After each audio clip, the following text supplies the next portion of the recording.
और आईएनएलडी के प्रदेश अध्यक्ष नफे सिंह राठी हमारे साथ लाइव जुड़ चुके हैं। और सर, आपका बहुत बहुत स्वागत है हमारे साथ जुड़ने के लिए, बातचीत करने के लिए। आपका जो बयान है वो सियासी सरगर्मियों को बढ़ा चुका है, हर कोई उस बयान को सुन रहा है और आपने आईएनएलडी की एक रणनीति को उजागर किया है।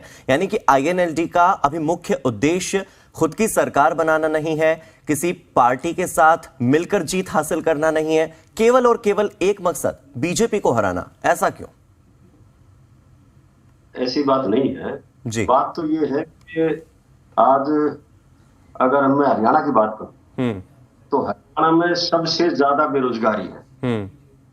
हमारा जो यूथ है वो पथभ्रष्ट होता जाने लग रहा है और उसका मुख्य कारण है बेरोजगारी।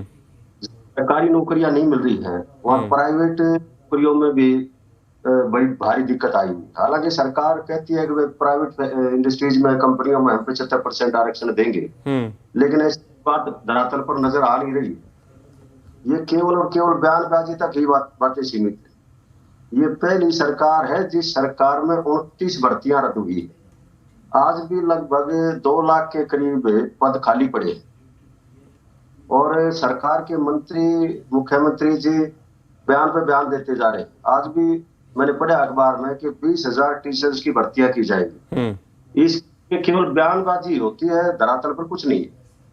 तो आपका मुख्य फोकस क्या है? क्योंकि अभी तक तो आपके सिर्फ बयान कांग्रेस से मेल खा रहे थे, अब तो आपका उद्देश्य भी कांग्रेस से मेल खाने लगा। आप भी बेरोजगारी की बात कर रहे हैं, कांग्रेस भी बेरोजगारी की बात कर रही है। तो हम आपको क्या देख सकते हैं कि कांग्रेस के साथ आईएनएलडी का गठबंधन हो सकता है, या जेजेपी भी तो आईएनएलडी का ही एक हिस्सा रही है किसी समय। वो सारे नेता आप ही के साथ थे, आज वो अलग हुए हैं। क्या लगता है, आईएनएलडी और जेजेपी भी मिल सकते हैं क्या? क्योंकि जेजेपी इस बात को लेकर कंफर्म है कि हम तो बीजेपी के साथ हैं। आप क्या जेजेपी के साथ भी मिलने को तैयार है? इंडियन नेशनल लोकदल के हमारे राष्ट्रीय अध्यक्ष चौधरी ओम प्रकाश चौटाला जी ने स्पष्ट तौर पर कहा था फतेहाबाद रैली से पहले, 25 सितंबर से पहले, कि हम देश हित में किसी भी कुर्बानी के लिए तैयार है। और उनकी जो बात थी वो बहुत बड़ी बात थी। वो इसलिए थी कि आज इस सरकार से किसान, मजदूर, कर्मचारी, व्यापारी सभी तबका परेशान है और उसकी दिक्कतें लगातार बढ़ती जाने लग रही है आम आदमी की। इसके चौधरी ओम प्रकाश चौटाला जी ने स्पष्ट तौर पर कह दिया था। जहां तक बात अन्य पार्टियों की है, हमें इस बात के लिए तनिक भी संदेह नहीं है कि इस सरकार को हटाने के लिए जब चौधरी ओम प्रकाश चौटाला जी ने स्पष्ट तौर पर कह दिया तो इसमें तो कोई दो राय है ही नहीं। लेकिन नफे सिंह जी, आप लोगों ने अभी इतना अच्छा प्रदर्शन किया पंचायत चुनाव में, अगर खुद पर भरोसा करें, किसी और पार्टी के सहारे की बैसाखी की जरूरत ही ना पड़े, तो कोशिश कीजिए ना कि खुद की सरकार खुद के दम पर बना सके। क्यों केवल बीजेपी को हराने के मकसद से आना है? हमारी सरकार बनानी है, ये कॉन्फिडेंस कब आएगा आईएनएलडी में? वैसे मेरे साथ हरियाणा के डेप्यूटी एडिटर विनोद लांबा जुड़ चुके हैं, मेरे सीनियर हैं और वो आपसे संवाद करना चाहेंगे। विनोद, आप तक मेरी आवाज पहुंच पा रही है? बिल्कुल, मैं आपको विनोद प्लीज आप सवाल लीजिए।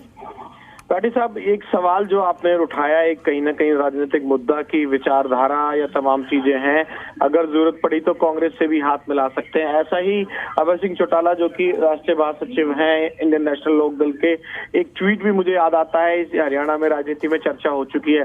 लेकिन पाटिल साहब, जो विचारधारा अलग थी, कांग्रेस के साथ इंडियन नेशनल लोकदल आखिर किस आधार पर जा सकती है? बात ये नहीं है विचारधारा की, बात है देश की और प्रदेश की। विचारधारा में परिवर्तन लाया जा सकता है, परिवर्तन होता रहता है, लेकिन जो सिद्धांत है उन सिद्धांतों से इंडियन नेशनल लोकदल पार्टी कभी हटी नहीं है और ना ही हटेगी। हमारी जो विचारधारा है, चौधरी देवलाल जी की जो विचारधारा है, चौधरी ओम प्रकाश चौटाला जी की विचारधारा है, भाई अभय सिंह चौटाला जी जो विचारधारा है, आज हरियाणा में ही नहीं पूरे देश में आम आदमी की सोच बन चुकी है कि ये सफेद पोष जो है, सफेद कपड़े पहनने वाले नेता लोग ये झूठ बोलते हैं। क्या हालत हो रही है देश की आप सबको पता है। चौधरी ओम प्रकाश चौटाला जी, तो इसी से जुड़ा हुआ सवाल है कि पहले भी कांग्रेस की तरफ से कोई इस बारे में बहुत सॉलिड तरीके से कोई जवाब नहीं दिया गया था या पॉजिटिव तरीके से जवाब नहीं दिया गया था। ये कहीं ना कहीं आप इशारा कर रहे हैं कि अगर कांग्रेस से बात बनी कि 2024 में 7 चुनाव लड़ सकते हैं क्या आप लोग? बात ये नहीं है कि इशारा किया जा सकता है, नहीं किया है या किया है। बात तो ये है कि लोगों को न्याय कैसे मिले। चौधरी अभय सिंह चौटाला जी एकमात्र एमएलए रहे हैं हिंदुस्तान के जिसने किसानों की इस्तीफा दे दिया, किसानों के आह्वान और इस्तीफा देकर तो मैदान में आ गए।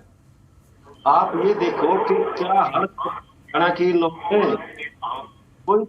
कोई किसी की कानून व्यवस्था है ही नहीं। नफे सिंह जी, अगर आप यही कह रहे हैं कि विचारधारा की बात नहीं है, सिद्धांतों की बात है, तो आपकी तो विचारधारा और सिद्धांत दोनों ही जेजेपी से मिलते हैं। आपका शीर्ष नेतृत्व जेजेपी को मनाने की कोशिश करेगा क्या कभी आगे चलकर? कभी जेजेपी के साथ जुड़ने की कोई कवायद करेगा क्या? जब मेरे से प्रेस वालों ने पूछा था तो मैंने ये कहा था कि संभावना से इनकार नहीं किया जा सकता। विचारधारा तो चौधरी देवलाल की है, चौधरी ओम प्रकाश चौटाला की विचारधारा है, चौधरी अभय सिंह चौटाला की विचार, जो कहते हैं वो करते हैं। आज हिंदुस्तान में ये लोगों की भावना बन गई कि नेता लोग झूठ बोलते हैं। अभय सिंह जी ने घोषणा की थी कि 26 जनवरी तक अगर काले कानून वापिस नहीं हुए तो 27 को इस्तीफा दे दूंगा। किसी ने दिया? मेंबर पंचायत ने भी पूरे हिंदुस्तान में अगर इस्तीफा दिया हो तो बताओ। केवल एक आदमी ने 5070 जनप्रतिनिधि हैं एमएलए एमपी मिला करके, केवल एक इस्तीफा दिया। वो जो कहते हैं वो करते। राठी साहब एक मिनट में आपको रोक रहा हूँ। राठी साहब सुनिए ना, यात्रा होने जा रही है, ये जो पद यात्रा होने जा रही है ये परिवर्तन पद है। एक मंच था गुड़गांव में सरकार के साथ संवाद में, डिप्टी सीएम से भी मैंने ये सवाल पूछा था तो विलय वाली बात नजर आई। उन्होंने ऑफर तो नहीं दिया, लेकिन अगर कोई विलय के लिए आता है तो वो विचार करते हैं, विचार करेंगे या विचार हो सकता है, इस तरह की बात और इस तरह का हिंट दुष्यंत चौटाला के द्वारा दिया गया। तो ये बात आगे बढ़ सकती है क्या? कहते हैं क्या नहीं कहते वो उनकी पार्टी का मसला है, उनकी अपनी सोच है। हमारी सोच इस प्रदेश के युवाओं के लिए, महिलाओं के लिए, किसानों के लिए, गरीब मजदूरों के लिए है, व्यापारियों के लिए, जो छोटे व्यापारी दुकानदार हैं उनके लिए सोच है हमारी। वो क्या कहते हैं क्या नहीं कहते हैं वो तो उन्होंने सोचना है। बात तो अगर हमारी इंडियन नेशनल लोकदल पार्टी की आप बात करते हैं तो इंडियन नेशनल लोकदल पार्टी लोगों की भलाई के लिए किसी से भी हाथ मिलाने में उनको कोई परहेज नहीं है, बशर्ते वो हमारे एजेंडे के अनुसार ही आगे बढ़े। और आगे आने वाली सरकार इंडियन नेशनल लोकदल के बगैर बन नहीं सकती, इंडियन नेशनल लोकदल ही सरकार बनाए। भारत जोड़ो यात्रा पर भी एक सवाल ले लेता हूँ राठी साहब। भारत जोड़ो यात्रा जो कि हरियाणा में प्रवेश कर चुकी है, क्या इंडियन नेशनल लोकदल उसका समर्थन करती है? क्योंकि अभय सिंह चौटाला ने भी एक यात्रा का ऐलान कर रखा है जिसकी तैयारियों को लेकर आप प्रेस वार्ता भी करते हैं और आपने तमाम जानकारी भी दी है। भारत जोड़ो यात्रा को क्या आप समर्थन देते हैं? जो उसके मुद्दे हैं, जो राहुल गांधी भारत जोड़ो यात्रा निकाल रहे हैं और जो कि खासतौर से हरियाणा में प्रवेश कर चुकी है। वो कांग्रेस की अपनी यात्रा है और वो भी सरकार के गलत कार्यों के लिए यात्रा निकाल रहे हैं। जो सरकार गलत कर रही है, सरकार नौकरी दे नहीं रही है, भ्रष्टाचार चरम सीमा पर है और बेरोजगारी है, महिलाओं की सुरक्षा की चिंता सरकार को नहीं है, इस किस्म की महंगाई लगातार बढ़ती जाने लग रही है। इन सब बातों को लेकर के सब एंटी एनडीए पार्टियां संघर्ष कर रही है और उसके लिए उनको संघर्ष करना भी चाहिए। हमारी पार्टी भी संघर्ष कर रही है। नफे सिंह जी, अभी रणजीत चौटाला कह रहे थे कि कम से कम कांग्रेस का इतना स्टैंड तो है कि पैदल चलने को वो तैयार होते हैं, कम से कम उनके पास एक विचारधारा तो है, एक तय रोड मैप तो है। अभी आईएनएलडी की यात्रा का तो कोई रोड मैप ही नहीं है। वो भारत जोड़ो यात्रा से कंपेयर कर रहे थे तो बता रहे थे कि आईएनएलडी की यात्रा का न तो समय तय है, न स्थान तय है, कुछ तय नहीं है। उनको जवाब देंगे क्या आप हमारे मंच के माध्यम से? चौधरी रणजीत सिंह सीनियर नेता हैं, मैं तो इतना ही कहना चाहूंगा कि उनको पता ही नहीं है, कई बार अखबारों में आ गई, मीडिया में भी आ गई कि 20 फरवरी से हरियाणा के सिंगार गांव से, मेवात से इंडियन नेशनल लोकदल पार्टी की यात्रा शुरू होगी और उसका समापन हो 25 सितंबर को कुरुक्षेत्र में। ये बात पहले भी आ चुकी है कई बार मीडिया में।